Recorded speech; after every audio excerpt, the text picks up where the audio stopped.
Hi, it's me, Abba, Maitreya, Vishnu, Wahaguru, Mashiach, Saoshyant, Mahdi, Ahmed, all the saviors that have been mentioned before us in the past through books and through traditions, holy traditions. Uh, and by the way, you can join in. You can be an Abba or Abba S too. No problem. There's plenty of room. This is a global movement of Abba or Abba S. Or Mahdi or whatever you prefer. Just make sure your message is for the good. No destruction. Constructive and guidance and wisdom giving, empowering, yeah, things like that. You can join in. You can by all means join in.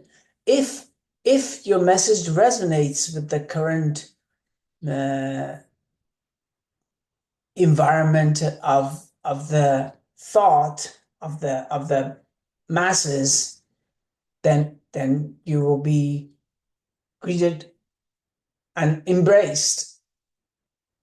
But if your message doesn't resonate with what people have in mind for themselves and for everyone else, then you're bound to be considered something that people don't want to listen to. That's as simple as that. Uh, uh, I was I have been cooperating with AI in developing content for my mission. And the last of this content just arrived moments ago from Copilot, Microsoft Copilot. Copilot seemed to have a very balanced approach towards this issue, not prejudging, not going overboard in any sort of way, but remaining on the topic and pointing out the obvious as well. Very nice. Thank you, Copilot. Uh, Principles of anti-lucre pro-God stance, as I named it for him. Introduction. In a world increasingly driven by material gain and transactional relationships, many of us sense an urgent need to reclaim the core values that honor the divine.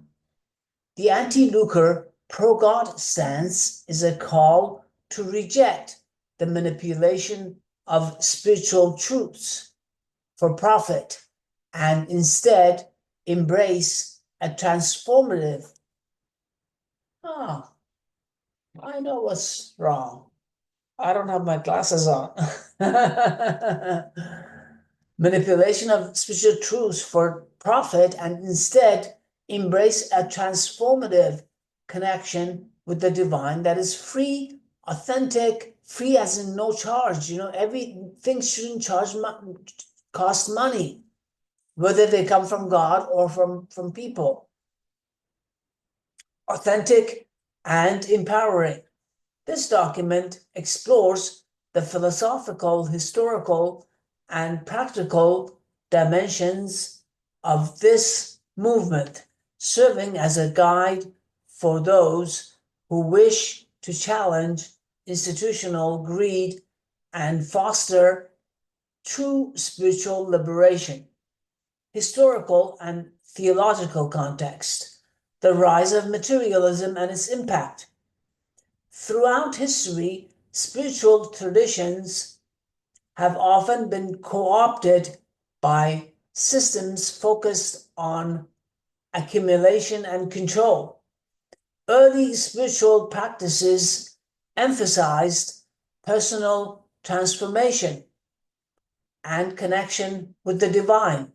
However, as societal structures become increasingly influenced by wealth and power, the true message of divine love was often obscured by commercialism.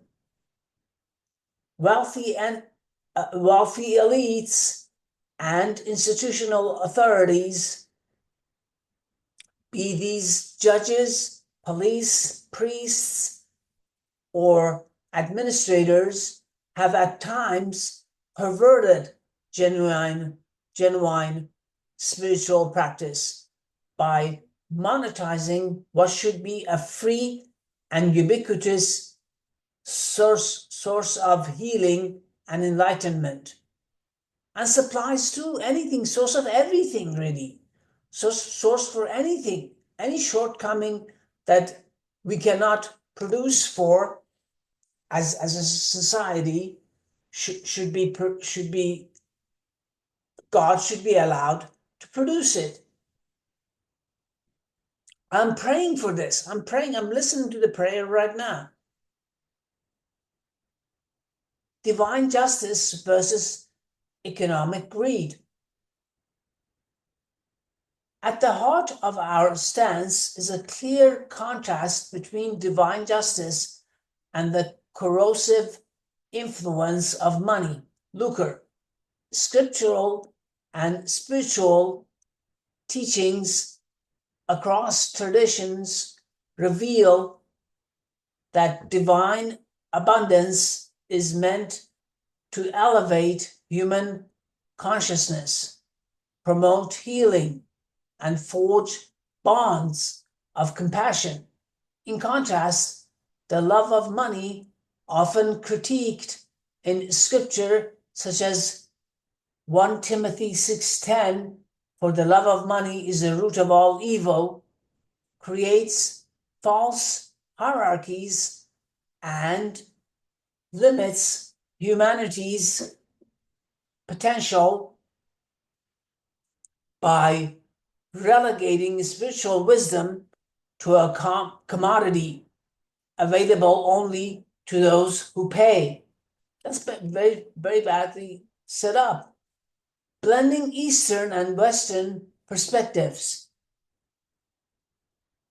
The concept of karma in Eastern traditions, Hinduism, Buddhism, Jainism, describes an impersonal cause and effect law,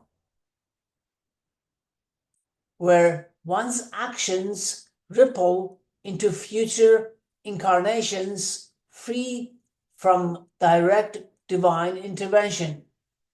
Conversely, the Abrahamic, particularly Christian, understanding of divine justice emphasizes a personal and redemptive God who judges hearts and offers grace through faith.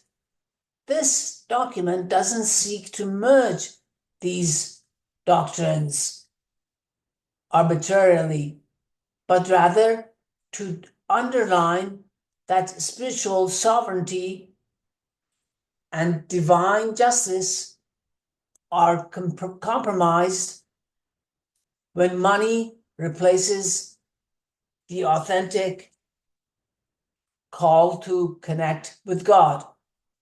Core principles. 1. Divine abundance over material scarcity. Principle.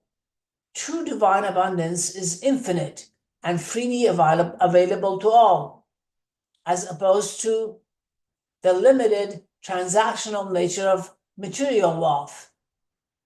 Rationale. When society is conditioned to believe that every blessing must be purchased, genuine spiritual experiences become reserved for the privileged. Embracing divine abundance means reclaiming our inherent right to spiritual nourishment without the shackles of commerce. 2. Spiritual liberation versus transactional faith. Principle: authentic spirituality arises from a clear personal declaration of faith before God, not from fees, rituals dictated by financial interest or layers of intermediary. Rationale: true transformation is internal, is the personal alignment of one's will with divine purpose.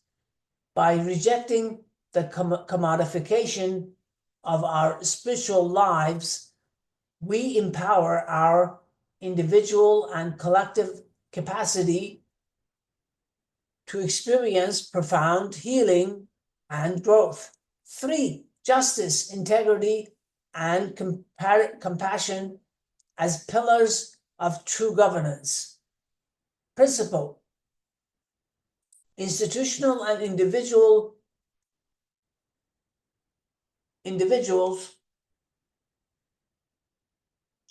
institutions and individuals entrusted with spiritual or civic authority must operate from a foundation of justice, integrity, and compassion, free of personal gain.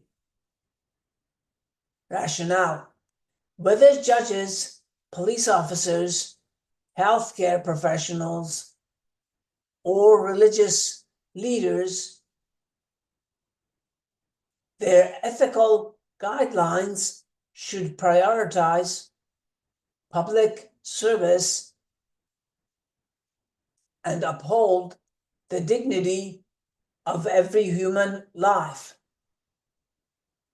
When these roles are subverted by greed, the resulting imbalance threatens the very fabric of our society and our spiritual unity. 4. Community empowerment over centralized control. Principle: empowering local grassroots communities to access genuine spiritual resources, foster collective liberation, and diminishes the control exerted by centralized power structures. Rationale: when spiritual practices are democratized, the hoarding of sacred knowledge and blessings for monetary gain becomes untenable. We must build networks of mutual support that encourage free exchange, learning, and healing, ensuring that divine light can reach every corner of society. 5. Transparency and accountability in spiritual matters. Principle: a clear declaration of one's position before God and an outward commitment to ethics and truth is essential for countering the forces of greed.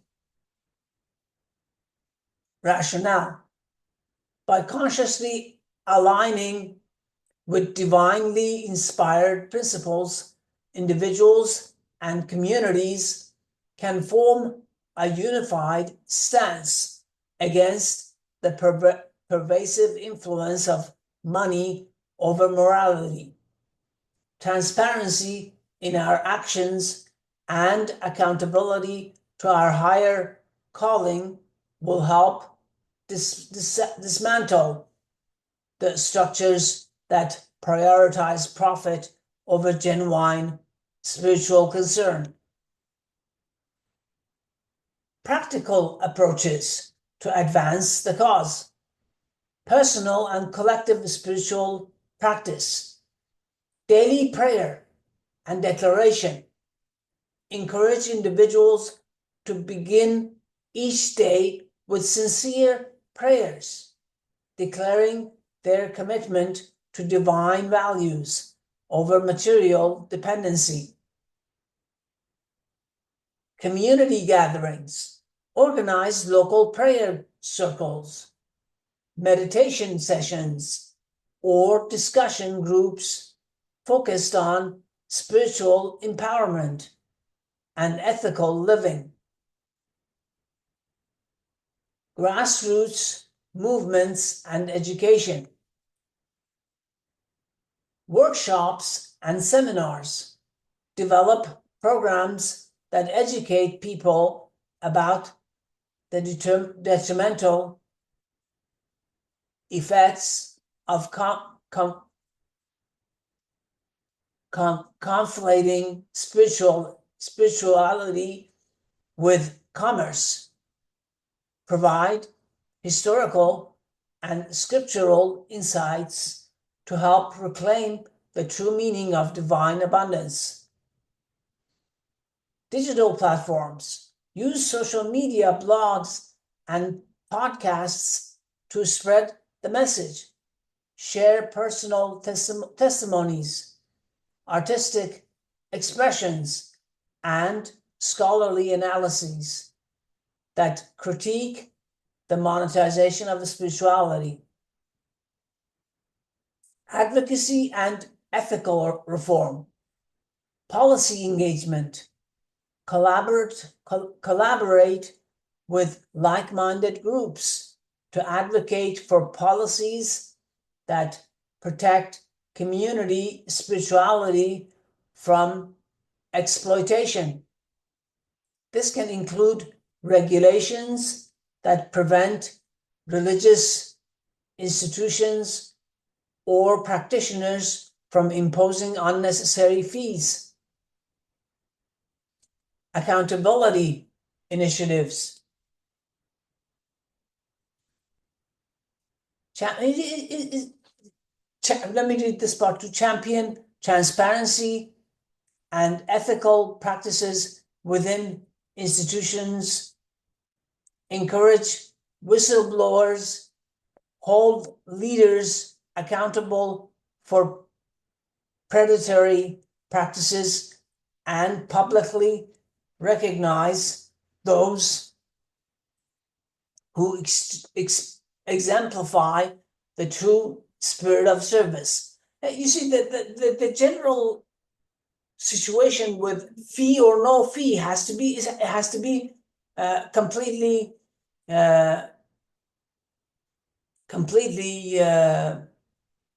what is the word I'm looking for? Completely, oh my gosh, I can't remember the word. Completely voluntary, voluntary, completely voluntary. Yes, let's call it voluntary. You can't force a person to pay money that he doesn't want to pay. And at the same time, if somebody wants to pay, it's pay what you want. It has to be pay what you want, whatever you want, even if it's nothing. That's how it has to start, and see where it goes. Building an alternative infrastructure, free access to spiritual resources, create and promote platforms that offer free spiritual guidance, literature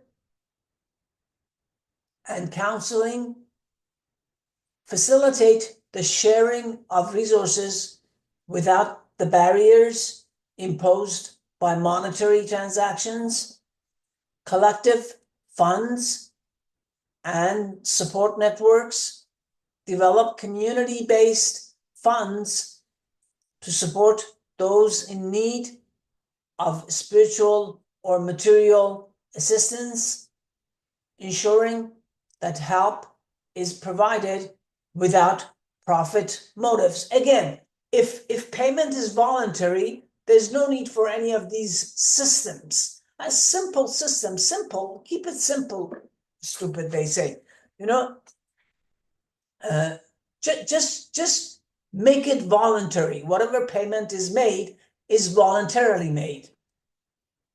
conclusion and vision for the future.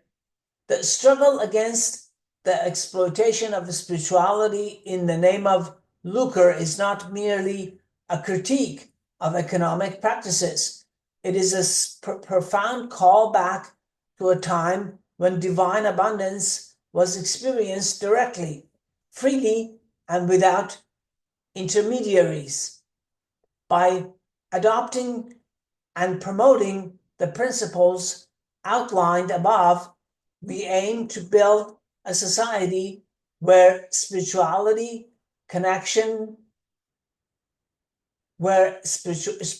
connection is liberating and boundless, not confined by financial capability. Institutions are accountable to a higher moral authority anchored in justice and compassion. Communities unite to reclaim their right to true, unmediated access to the divine.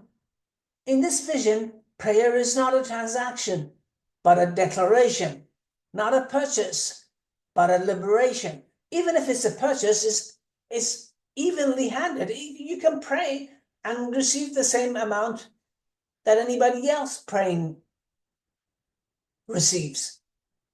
If you don't pray for that, you're not going to succeed. If you make exemptions in your prayers, unfair exemptions, you're not going to succeed. It's not going to go far. Our collective journey involves rejecting the chains of monetary greed and choosing instead the eternal embrace of divine love. Let us stand together, proclaiming our faith in a higher truth that transcends wealth and move toward a future where heavens truly manifest on earth. Okay, and at the bottom it says, this document serves as a foundation for thought, dialogue, and action. As you share these principles and work to advance the cause, may they inspire not only intellectual debates, but also genuine, heart-driven transformation in communities everywhere. Yeah, that's it. Basically, make everything voluntary and